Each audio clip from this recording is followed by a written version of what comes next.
Les traités aujourd'hui entre les États-Unis et la Russie, négociés durant la guerre froide, n'existent plus. Le traité FNI a été dénoncé par les États-Unis, mais je le rappelle, c'est notre sécurité qui est en jeu. C'est celle des alliés européens.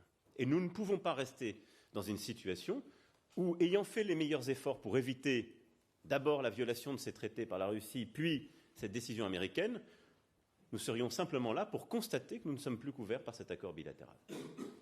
C'est pourquoi il est à mes yeux impérieux, là aussi, dans le cadre de nos travaux et dès nos discussions de la semaine prochaine, d'aborder de front ce sujet au sein de l'Alliance, d'abord et avant tout, dans le dialogue entre l'Europe et la Russie pour recréer les conditions de notre sécurité dans le monde réel, c'est-à-dire celui d'aujourd'hui.